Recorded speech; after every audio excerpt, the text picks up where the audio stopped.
And now, you're tuned in to RBLR, the home of Tampa Bay's Reveler Sports. Welcome into RBLR Bucs here on RBLR Sports. Musaab here with you. And here in another episode. As always, I'm fired up to have you join here. And we're going to spice up some things for you tonight. Discuss a topic a lot of y'all probably been waiting on. But you're probably asking, who's we and who's y'all? Who you talking about? Well, good news, listeners. Sit on back and let we, the gentlemen of RBLR Bucs, put in the work tonight for you. All right, well, staying cool in this Florida heat. I got with me Carter. Carter, what's going on, man?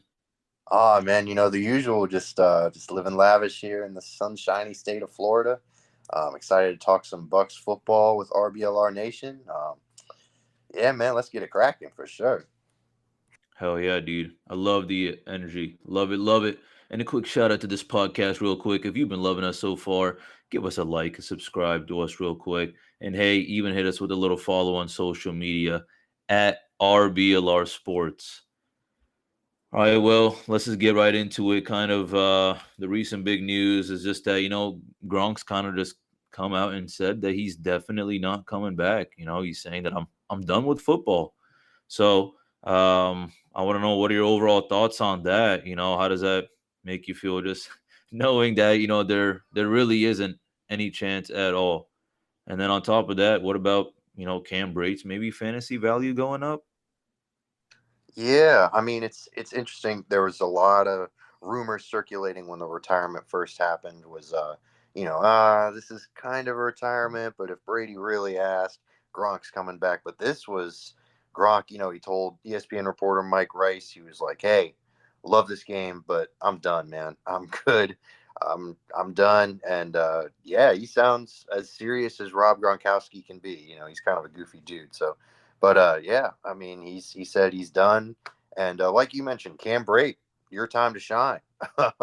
He's been kind of waiting in the wings for the past couple of years. Been a great backup, really serviceable, filled in really well when he needed to. But yeah, his fantasy value, because you know how Brady loves to target those tight ends, should really shoot through the roof. And just his value to the team. He's a veteran.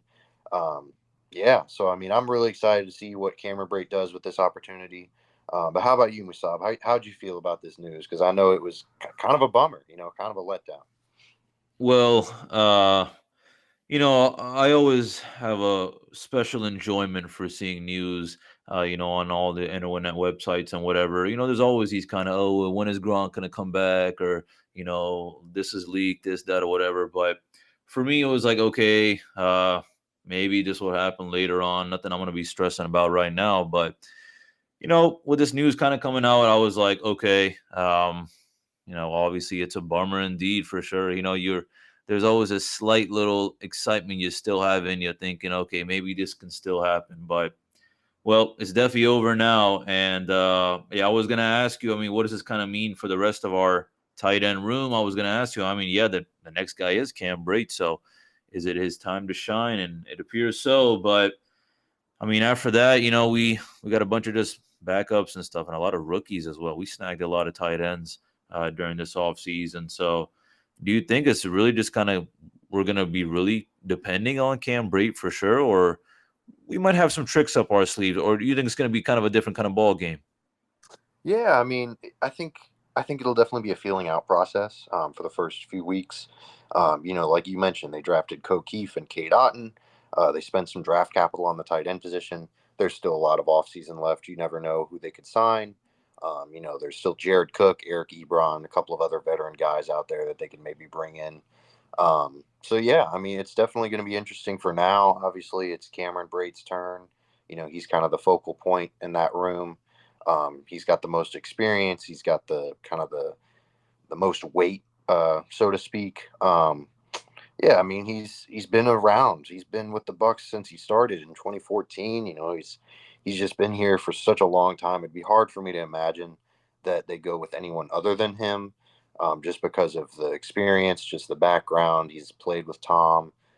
So yeah, I mean, I think really realistically speaking, Cameron Brate's the guy moving forward. But who knows? There crazier things have happened. It's the NFL and it's the Bucs. Brady brings that aura with him. He can, convince anyone to play in Tampa. Though obviously the state income tax or lack thereof is a big plus as well. But yeah, Brady being here definitely helps. But what about you, man? You think they're just going to stick with Cameron Brate, roll what they got out there, or maybe sign someone else? What are you feeling, Musaab?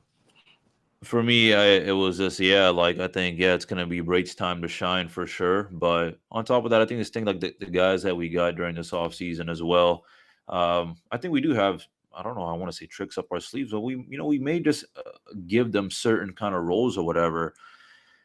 But on the other hand, I'm thinking, well, it's also going to be interesting if Bray gets a little banged up or something, because then if he gets sidelined for whatever reason, uh, then the tight end room is looking very, very interesting. But we'll see how it works out. Got a lot of high hopes. Just been hearing great things about all these guys, so we'll see how it is. But listeners, we've already been kind of mentioning a little bit, from Cam Brate fantasy value going up. But yeah, let's talk about some fantasy football. This is something I've been waiting on. Uh, Preseason, regular seasons is right around the corner. And talk's already kind of going around town now that, hey, it's time to talk fantasy. Here are the rankings, here are the guys to look at. So, Carter, I want to know, at least for our team, for our Buccaneers, do you have like a fantasy sleeper in mind? Well, yeah, that's a great question. I mean, my guy is Russell Gage, the newly signed guy from Atlanta. We had talked about Cameron Brate, and now that Gronk is officially done, he might be a close second in the sleeper category. But Russell Gage definitely, they gave him a 3-year, $30+ million deal for a reason. He's coming off a really nice couple of seasons in Atlanta.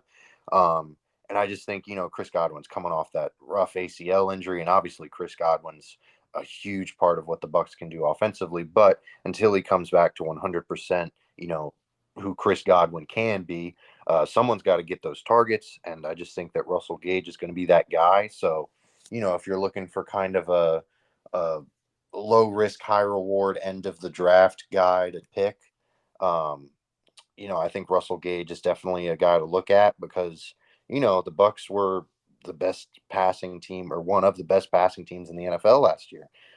So I see no reason for that trend to not continue. And I think Russell Gage is going to play a big part of that. So yeah, that's definitely my pick for sleeper. How about you, Musaab? Who's your sleeper pick? Well, yeah, you saved me from asking you my second question, which was, is this kind of gives you that maybe, I guess, like insurance for Godwin, right? Because Godwin is coming back from a little rough injury, whatever, and this is kind of it. Especially this was more of a really big move. This is kind of like Russell Gage, who's had a good career, saying, okay, well, adios, Atlanta. It's time to join the big dogs. Time to make some moves. / this is perfect. So I was kind of happy to see it happen. Definitely, I say how it is a sleeper. For me, though, I was like, okay, well, I was also thinking Russell Gage as well. But if there's anyone other than Russell Gage that I'm actually thinking is a sleeper, only because of this certain situation which we have this year, that is Rachaad White, the guy we just drafted this year. Why do I say that? Just because, okay, yeah, sweet, we got Leonard Fournette back, but guess who's gone? Ronald Jones. All right. And I think this is more of just like a right place at the right time kind of moment. I don't know, with Keyshawn Vaughn kind of struggling to make any kind of impact these past 2 seasons.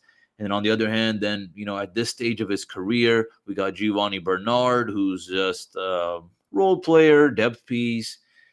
So for that reason, it's just like, okay, maybe this is his time to, it's kind of maybe that little Brate situation. Okay, Ronald Jones is gone. Okay, boom, Gronk is gone as well. Not that I'm trying to compare them two, but point being said is, I don't know, though. My question is, if you don't think so, do you think maybe it's going to be a dogfight between Rachaad White and Keyshawn Vaughn? Maybe it's going to be like, maybe Keyshawn, we'll give you another chance. You do have the experience, et cetera, et cetera. We've seen some good things from the past. So how do you think it's going to work out? Yeah, I mean, that's an excellent question. The running back room is definitely one of the more interesting position battles that the Bucs have, just because, you have the entrenched starter, obviously playoff Lenny. But the rest is really, like you said, up in the air because Gio Bernard, he had some stretches last season where he looked pretty good, but you don't spend a 3rd round pick on a guy if you just expect to kind of sit him on the bench or not give him playing time, especially when you're contending for a Super Bowl like the Bucs are. So Rachaad White, definitely a great sleeper pick, because you know how Brady loves to, dump those little dump offs to his running backs coming out of the backfield.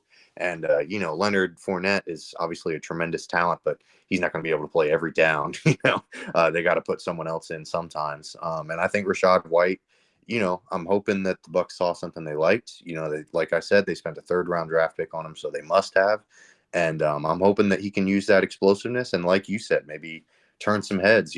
I'm hoping that he proves me wrong, because, like I've said in previous episodes, I did not love this pick in the 3rd round. So I'm really hoping that, like you mentioned, he tells me to, shove it and, has an amazing Alvin Kamara-like season. That would be awesome. But, yeah, I mean, we'll definitely see. How about you, Musaab? You think that, I mean, obviously you like him as your sleeper, but you think he's going to emerge as the clear backup to playoff Lenny? I think so. That's what I got my kind of money on or whatever. Just because, yeah, I mean, as you were just saying right now, Carter, it's like, if you want to be a championship kind of team, then what are you kind of doing if you're just having Bernard on the sidelines for the majority of the time?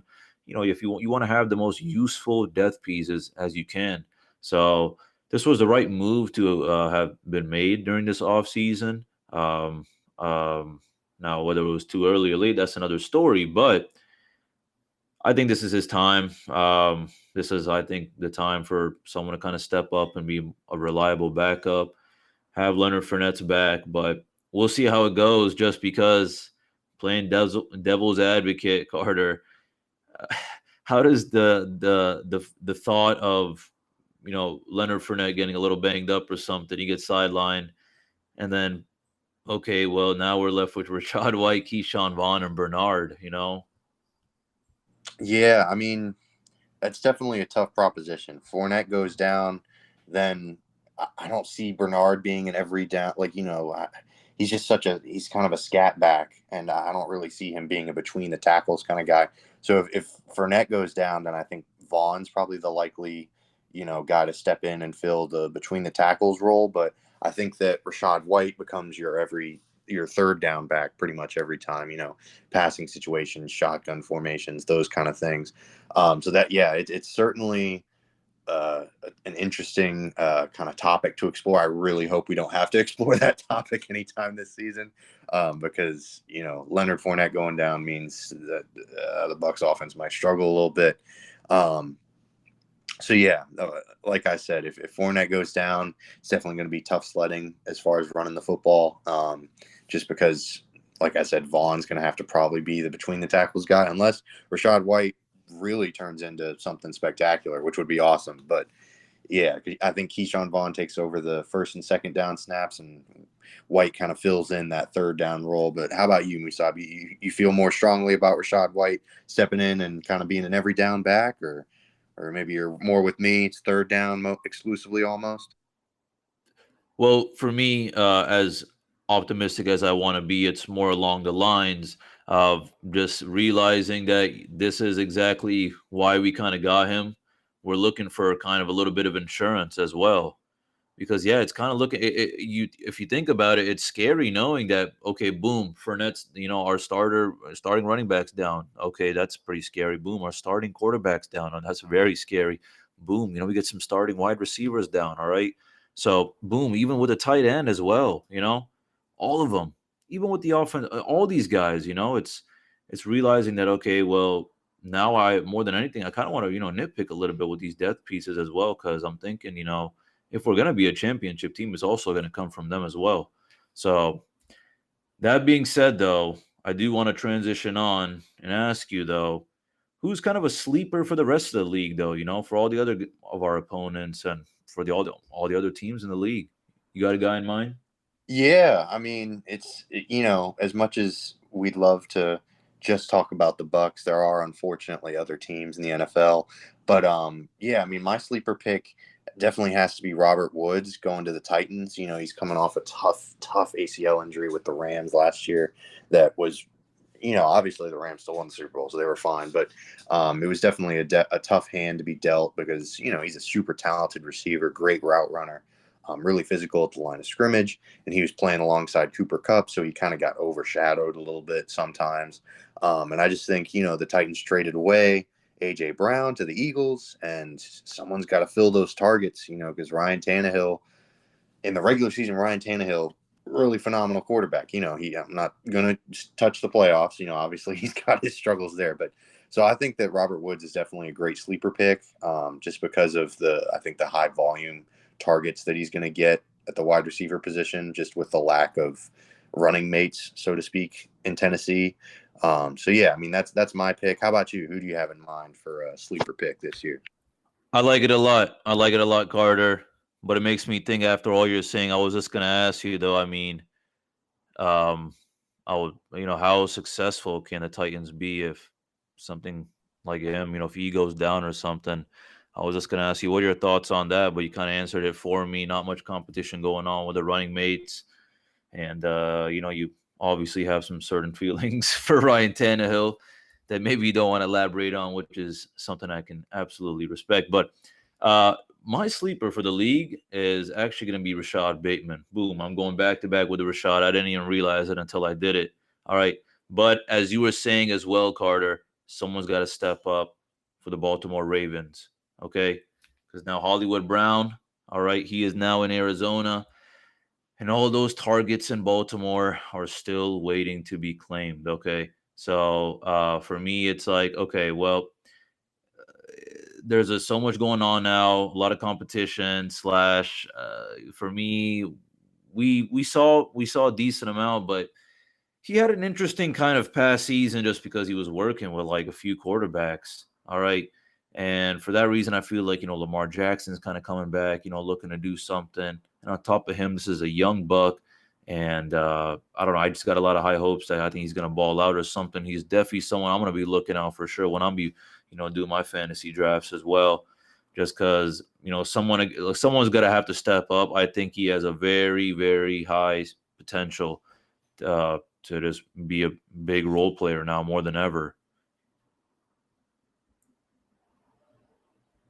Yeah, absolutely. I mean, Rashad Bateman is, he's a first round pick. He's coming off of a tough rookie year because, like you mentioned, having to deal with Lamar and Tyler Huntley. All due respect to Tyler Huntley, he did a great job with the limited amount of experience that he prior had. But he's not Lamar Jackson. It's definitely tough to have to go through two quarterbacks like that in your rookie year. And like you mentioned, Marquise Brown is gone, so he's kind of the top dog, so to speak, in that wide receiver room, just kind of by default. So we'll see how he capitalizes on it. It's always tough picking Ravens guys, though, just because of how run heavy that offense is. And then they also have Mark Andrews, who's one of the best tight ends in football. So what's your response? I'm kind of playing devil's advocate here, like you. What's your response to maybe, Ravens receivers never are great fantasy wise? How do you respond to that, Musaab? Yeah, I mean, I can't say too much just because I'm not someone who's got all the stats and all that. I'm not some fantasy expert either. To be honest, I haven't been playing that much in the past either, only a few seasons. So, but I've heard it before, and all I have to say is, is this guy just going to be racking up a bunch of points for you every single, game or, consistently, et cetera, et cetera? I don't know about that, but I think he's someone you can rely on for sure, especially if you kind of get him on and later in the draft. I think he's going to be a steal. So that's kind of what I had in mind, but kind of putting it back on you. I kind of thought about it just because I was thinking it's going to be a matchup for sure once we go against the Ravens. All right, Lamar Jackson for me, he's been someone I've been looking at since he played. It was Louisville versus FSU. I still remember I was over there doing spin moves in the touchdown area, et cetera, et cetera. Anyways, got the Heisman, but long story short, I hope that if Rashad Bateman does have a great season, whatever, that he just doesn't have a good game against us. But that's just, me being a Bucs fan or whatever. But all right, though, with all this kind of fantasy talk from, the studs, the sleepers, maybe potential guys who also could maybe break out, it's kind of got me thinking and makes me want to remind you as well that summer is here. It's time to snag some new threads If you want to look like a stud, then head on over to shop.rblrsports.com. And if you want your buddy to say after a few weeks, wow, bro, I slept on this design. This is sick. Then you can get you a sick sleeper design on shop.rblrsports.com. Be the breakout fan this summer, will you? And rock your favorite teams wherever you are. All right. And let me break out a little promo code for you. That is Cannons, Cannons, for 10% off your order. There is a link right in the description. Well, Carter, continuing on with this fantasy talk we got going on, I do want to know, though, especially with these moves going on during this offseason, I feel like a lot of chit-chat has been going on. Oh, wow, dude, this was a really great move. This guy's going to ball out. But for some of these guys, I'm thinking, maybe not. I don't know. We'll see how it kind of goes. So I want to know, who is your kind of underperformer in the league this upcoming season? Yeah, I mean, there's been so much overhaul, so many changes in the offseason, like you mentioned. My guy that I'm looking at and I'm thinking, ooh, I don't know, is Allen Robinson. He signed with the Rams. He was with Chicago for the past few years, and he had a couple relatively productive years there. But man, last season, I mean, I had him on one of my fantasy teams, and let me tell you, that man got dropped like quicker than anyone else in the league, because that man was bad. I mean, he's been dealing with some injuries given, but man, and also, it's the Bears. They have a rough offense, but I don't know. I'm not sold on the fit with the Rams. They still got Cooper Kupp and Tyler Higbee. They got Cam Akers in the backfield. I don't know. I don't know if the targets are there. I don't know if Is this just like kind of maybe a little bit of insurance, I guess? Because he's yeah, obviously not the same. He had a whole interesting experience in Chicago. So very is that interesting. is that what it kind of is? Yeah, I could see that because they had the Robert Woods thing go haywire last year with the torn ACL, and they signed Odell Beckham Jr. So maybe this is kind of their version, so to speak, of the Odell signing. But Odell Beckham Jr., Allen Robinson is not. So yeah, I don't know. I'm not really 100% sold on him. He's yeah, I don't know. He'll be one to watch because it's a new team and it's a new situation for him. But yeah, like I've said, it's just I don't really see it. But how about you, Musaab? Who's your favorite? Who's your big underperformer guy to maybe avoid in the fantasy drafts this season? For me, just because I'm not trying to call the fam out right now, but I got family out here, and I've seen a lot of Steelers games. I've been kind of following some of these players and whatever. My guy is Deontay Johnson, okay, and that's just because there's a lot of changes going on. Sure, I guess maybe you could say his stock's on the rise or whatever. He did pretty good last season, I guess, but I don't know. It's going to be interesting for sure, just because they've also let Juju Smith-Schuster, Ray McLeod, James Washington, these guys go. So they're losing this depth, and you're thinking, well, okay, well, that means, no, that means more for him. No, I really do think that, things are just going to work out better for the other guys. But I also don't know how well they're going to work because, hey, you're working with Mitch Trubisky and Kenny Pickett, who you just got. I'm just not trying to be mean. I'm just trying to say is that, listen, at the end of the day, we all want to win the championship. We want to be at least a very good team. All right. And it's hard when your quarterback is going to be Mitch Trubisky, or we don't know anything about Kenny Pickett. So we'll see how that works out. Right. So, and it's a challenge to be a successful quarterback. So I don't want to just kind of just put the spotlight on the quarterback position right now, but all these adjustments and changes that are going on right now in the Steelers organization do have an effect on something like this. Slash, he's never done anything super impressive or whatever for me. And I just think that people still got high hopes or whatever, because some people are thinking, oh, well, yeah, Juju's gone, Ray McLeod is gone, Washington gone. So, does this mean someone like him gets more of a, more the spotlight? I think he should, and I think he will, but I don't know how successful it would actually turn out to be. So that's why I got him as my underperformer. Yeah, and I was just about to ask about the Mitch Trubisky thing because I mean you kind of answered the question right there. But yeah, I mean I'm with you, man. It's tough. I mean, it's tough to be a quarterback in the NFL, obviously, and it's even tougher when Pittsburgh's offensive line has been in tough shape for the past few years, and they had Ben Roethlisberger there, and he was he was just a little long in the tooth, to put it kindly. But Deontay was still putting up pretty good numbers. But it's tough because, like you said, they lost Juju, they lost James Washington, and I don't know. Chase Claypool seems to be very confident. He said that thing, "Oh, I'm a top 3 wide receiver in the NFL" for whatever reason. But yeah, I don't know. Whenever I think of the Steelers and this wide receiving core, I always think of Chase Claypool. It's like they're running a 2-minute drive and they're trying to get the ball down the field, and he gets a first down, and then he puts the ball down and he makes the little first down signal and like wastes like 5 seconds. And it's just, oh man, it's tough. But yeah, like you mentioned, Deontay Johnson, he's a really great receiver, but yeah, Mitchell Trubisky and Kenny Pickett, who the hell knows what they're going to do. So yeah, I mean, do you think there's any possibility of maybe Kenny Pickett emerging and then Deontay Johnson maintaining his level of productivity, or you really just not sold on him? I'm just not sold on him just because, yeah, with all these changes and whatever. And then yeah, we'll see what goes on with Kenny Pickett. It's gonna be a challenge for sure. But just even on top of that, what I gotta say is, someone I actually have high hopes for, and I think I think he's gonna get a lot of kind of action. And why I say that, because it's Najee Harris I'm talking about. All right, Najee Harris is a beast, and I really do think that for whatever reason, even with the offensive line they have right now, I think he's still going to make some things happen, and I think they're actually going to count on him. There's a chance, especially if the passing game ain't working out as well with Kenny Pickett or Mitch Trubisky.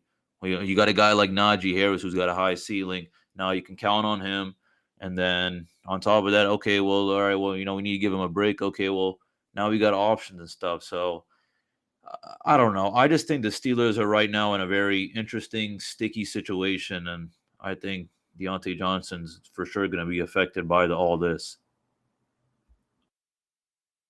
Yeah, I'm with you. Yeah, I think so too. There's an inevitable drop off, I think, coming with Deontay Johnson, unfortunately. And I don't know. I don't know. It'll be tough to see. Maybe he proves both of us wrong, and he has a Cooper Cup caliber year, and he tells us to go screw ourselves. We'll see. Maybe so, but hey, well, I was talking about kind of maybe a possibility of maybe having a little bit more of a run heavy approach at certain times for the For Steelers. But sure. Carter, I have to say, and I don't want to just come back and just target this pick or whatever, but I just want to ask though. I just get this vibe that the Stafford's loaded with weapons, especially with all these wide receivers, and I do think that I kind of give it a pass heavy vibe because on top of that, Cam Akers, he's been talked around as if he's going to be a possible bust. He's coming off the injury, whatever. It's going to be a little bit of a challenge for sure. No one has any high expectations. I don't blame anyone. And then on top of that, then you got Henderson right behind him, who's definitely I don't have anything bad to say about him, but he's not some breakout star or whatever. So it just makes me think. I mean, you do have a lot of weapons. You got Stafford, who's a champion now. So I have to say, do you still think that they're just Cooper Cup and the rest of those guys are still gonna have their dominance and getting these possessions and more of the action compared to someone like him?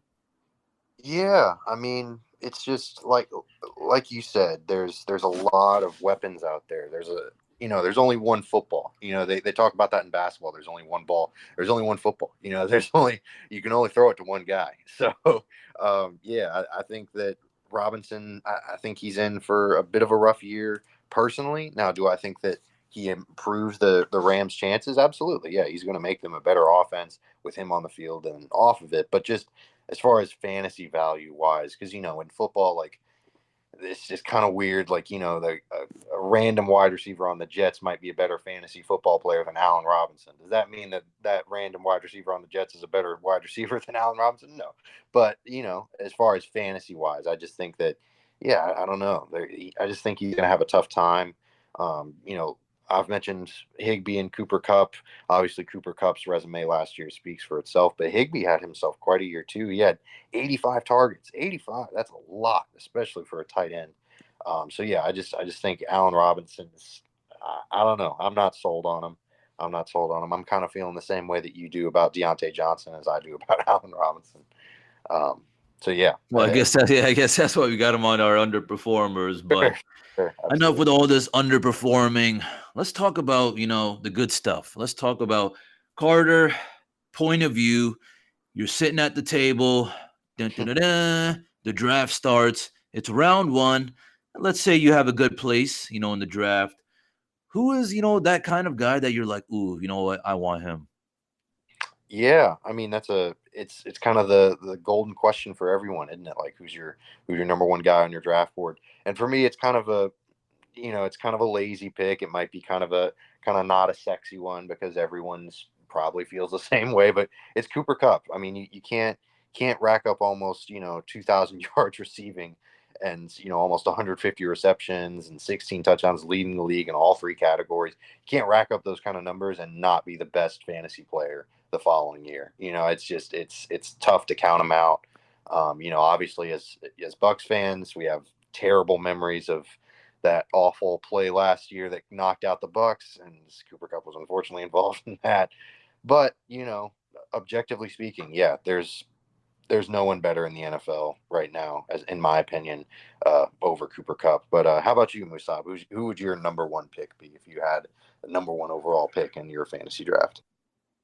I can definitely respect that Cooper Cup choice, but being the Bucks fan, if it was round one for me, I'd be like, oof, I don't know. Maybe I make the smart choice and pick him or something because, oh yeah, he's definitely gonna ball out for sure. But who I think is also gonna ball out, and I mean, again, kind of up top in the rankings. But if I do have a good placement in the draft, I would really, really want him. That's Jonathan Taylor. I get it. He's like top three right now, but for me, it's just that he just absolutely balled out. I think he's just gonna run it back. For me, he's kind of just like my running back version of Cooper Cup.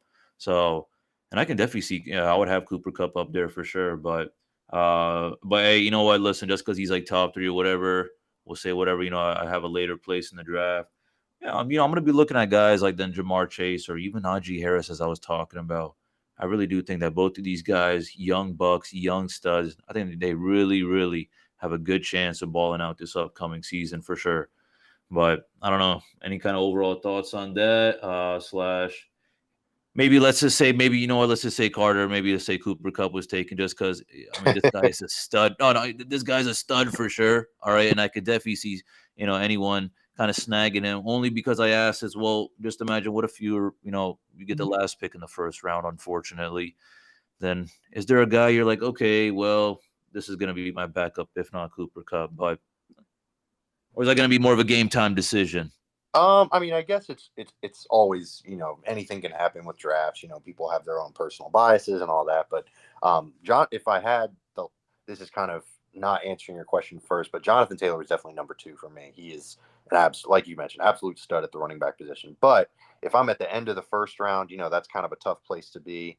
But also kind of a nice place to be because you get the first pick in the second round. But if I honestly, I don't mean to sound like a homer, but I mean, Mike Evans would not be a bad end of the first round choice because that man has obviously proven time and time again that he's going to get his 1,000 yards, whether you like it or not. He's going to show up, get 1,000 yards receiving every year. So honestly, I know, like I said, I know it's a Bucks podcast. I don't want to sound like a homer, but yeah, Mike Evans might be a good end of the first round pick.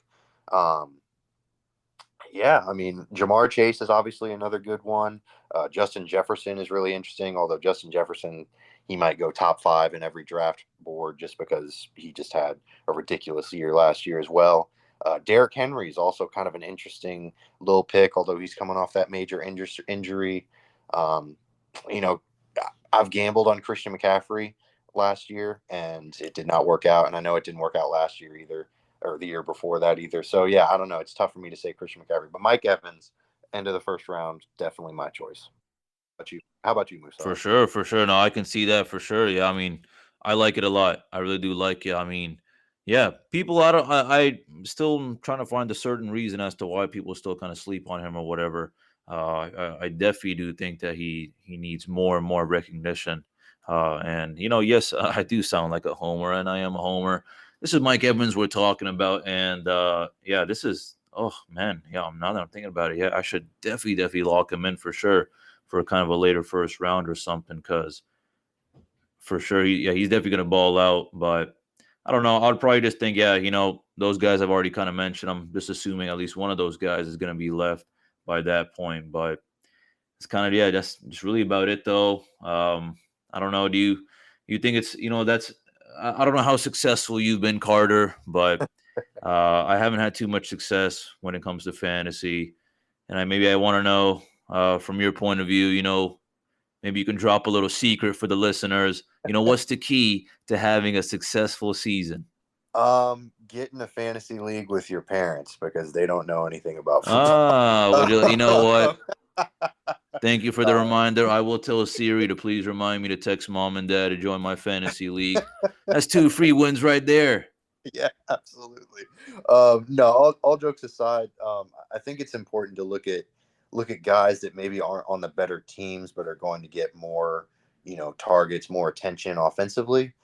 It's kind of like I kind of think of this in a similar terms to basketball. Like in basketball, you're not necessarily drafting, obviously not everyone's going to get LeBron James, but you can find some hidden value in guys that are on lesser teams, but are going to get high volume shot selection. So it's the same with football. You want a guy that's going to get a lot of targets because, the ball's got to go somewhere. It's a passing league. They're going to throw the ball to some wide receivers, and there's going to be a number one back on every team. So, yeah, definitely that's probably the best advice I can give. But also, like you, I do not have a lot of success in fantasy football. I think last year was the first time I ever won a fantasy league in my life. It was only really because it was with my family. But how about you, Musaab? You got any golden nuggets of advice for our listeners in regards to fantasy football? No, I'll probably just say make sure to have some fun. Life's too short. Don't take it too seriously. But no, for sure, have that competitive spirit if you're throwing some money down as well. Maybe that's what maybe that's what I got to do, Carter. I got to, get that little competitive spirit in there. Tell the boys, hey, winner gets this or whatever, and have some fun with it, whatever. But no, I don't have any secrets or whatever. I'd probably just say, I don't know, get a little active, maybe look around in the kind of free agent pool as well throughout the whole season, kind of be on top of seeing things. But it all comes down to how bad you want it or whatever, how much of the bragging rights will you attain from a successful season. So I don't know. That's kind of really about it, though, for me on the fantasy end. Anything else, Carter? No, I mean, we've kind of covered it. Yeah, it's tough, fantasy. You got to stay on top of it. Like you said, free agency, and you also got to keep track of bye weeks. It's a huge pain sometimes, but if you want it, like you said, if you want those bragging rights, you got to stick to it. But that's all I really got. You got anything else, brother? There's always that one guy who sends you like those absolutely just embarrassing trade requests, or the one who keeps banging your line. Hey, bro, did you see my trade proposal? Yeah, I feel like we've all experienced one of those people. I don't know, maybe not, but every season there's always those kind of experiences for me. But for sure. Well, listeners, I can't end this episode without thanking you all, of course. If you enjoyed our episode, please make sure to spread the word about us. All right, I'll give you a few seconds as well. And before you forget, to show some love to us. All right, hit that like and subscribe button, however you're listening to this. And for my social media enthusiasts, a friendly reminder, you can catch us on Facebook, Twitter, Instagram at RBLR Sports. Listeners, ladies and gentlemen, boys and girls, 31 more days till we see them Buccaneers play. All right, you survived the offseason, and now the pre and regular season are just around the corner. Sooner or later, that countdown will hit the single digits, and then boom, right before you know it, it'll be time. And sooner or later, we're going to witness another legendary Buccaneer season, I hope. So for that reason, I shall say, grab the beers, grab the grill. We are in for a thrill. That's all for now, folks. Stay fired up, stay ready, and stay awesome. Thanks again, and as always, go Bucs.